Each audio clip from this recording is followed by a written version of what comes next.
Hey guys, Chris here, and I'm Ukrainian Canadian. Today is December 15th, 2024, and let's get to the news and updates happening in Ukraine and Russia, shall we?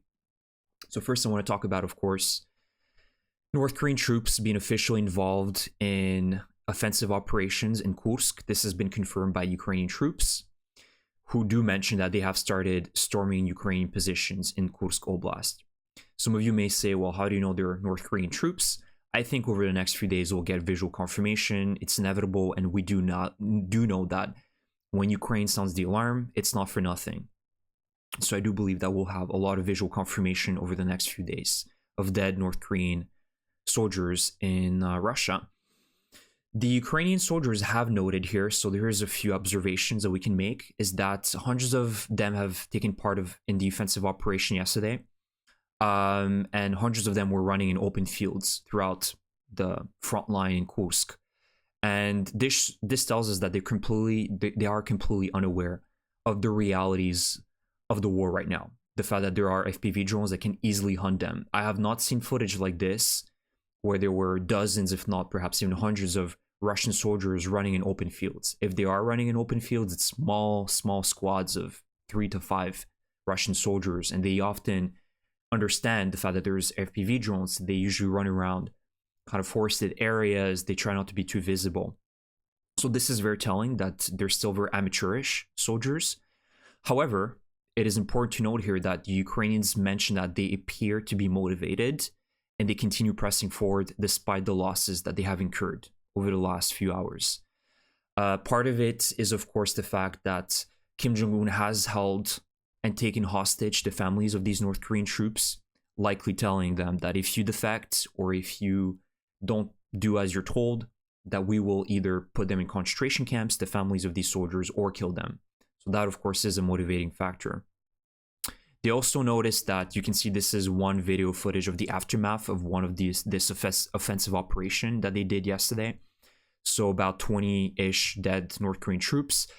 And they noticed that they piled them up and they put them in a nice even row, and they cover up their faces, meaning that likely Russia and North Korea are trying to hide the fact that these are North Korean troops. One thing I want to mention here is, as much as we want to say, haha, Russia is using North Korean men, and look at these North Korean soldiers, they don't know what they're doing, we cannot underestimate them. They are trained soldiers. They definitely know more than all of us do in terms of military conflict and how to conduct offensive operations. And, this will not stop Kim Jong-un, right? Even if Ukraine easily mows through the first 12,000 North Koreans, Kim Jong-un is going to send another 12,000, another 20,000. And that's a real problem, because I'm not seeing the same type of commitment from the West. Ukraine is not going to be betting on French soldiers or English soldiers coming to help the Ukrainians, unfortunately. Whereas Putin now has a steady supply of an additional, perhaps 5,000 North Korean men per month. That's a very big deal, right? So we cannot underestimate that. And this is why your help is so crucial, guys. So this is why, please, if you have any extra dollars you want to donate to the Ukrainian military, please donate them to the drone pilots. And I have a link below to the Rusori's drone fund, which will help provide hundreds of drones for the Ukrainian military so they can effectively eliminate as many North Korean men and Russian soldiers as possible. They're trying to kill the Ukrainians. Now let's go over the next piece of news, which is a little bit more positive. So today is also a very bad day for Russian logistics. So the Ukrainian Defense Forces confirmed that they successfully attacked and destroyed a Russian train that was carrying over 40 tanks of fuel in Sabotage.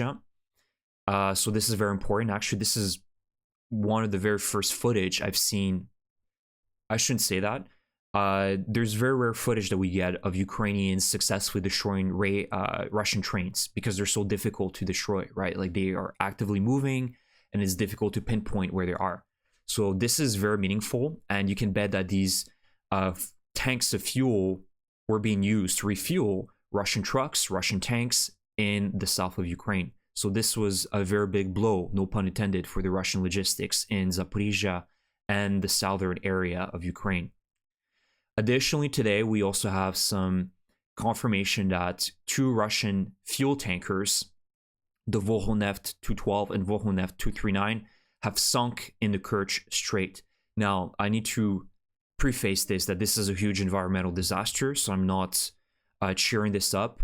But we know again that Russia is using these fuel tankers to fuel up their military efforts in Ukraine. So this is again a huge blow for the Russian logistics. So there is, a silver lining that even though this is an environmental disaster, both of them, that there's going to be less dead Ukrainian people as a result of these Russian military efforts in occupied territories in Donbass and the south of Ukraine. And last but not least, I want to talk about some successful HUR sabotage missions in Russia. So this is the Ukrainian intelligence acting within Russian territory. And in the last few days, there have been a lot of successful operations. Of course, I talked about the death in my previous video of a key Russian scientist that was developing the Russian missile program and also the drone program that was killed in Moscow a few days ago. And now we have 3 different stories of successful Ukrainian operations in Krasnodar and Ulyanovsk. So the first 2, as you can see, so there's images of first the Ukrainians successfully destroying 3 railway locomotives in Krasnodar. The second picture is a Ukrainian operative and saboteur destroying Su-30 fighter jet in the airfield of Krymsk in Krasnodar. So that just tells you how poor the security in these regions are, or also how good these Ukrainian saboteurs are. Because to kind of support more the effectiveness of Ukrainian saboteurs, the Russians are very well aware that they're saboteurs. They know how prized these jet fighters are. So it just shows you the skill level of these Ukrainian saboteurs in Russia. And this is not really, I don't think it's easy for these Ukrainian saboteurs to conduct these operations. So they're working really, really hard. And the last image is taken from a video that was shared today of an explosion that occurred a few kilometers away from a local locomotive depot in Ulyanovsk at the Ulyanovsk motor plant.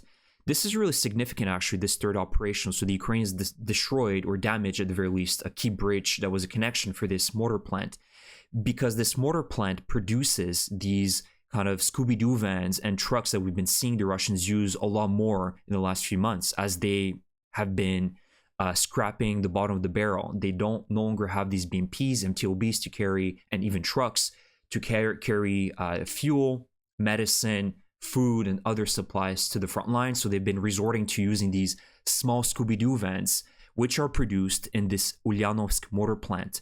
So this is very significant. That's going to weaken the Russian logistics throughout the front line. And that's really an important mission. You can see how precise these sabotage missions have been. So these are the unsung heroes of the war, in my opinion. These Ukrainian saboteurs are really risking their life in very dangerous missions in occupied territories or even in Russia. So let's not forget about them, and I will continue covering their missions in Russia. So that's the video for today, guys. I hope you enjoy my updates. Again, please donate to the Ukrainian FPV drone funds. I'll have a link in the description below to one that you can donate to. And I really appreciate your support for the Ukrainian cause. We will win this, but we need to be united, and we need to continue being decisive in helping the Ukrainian military. Thank you so much. Slava Ukraini.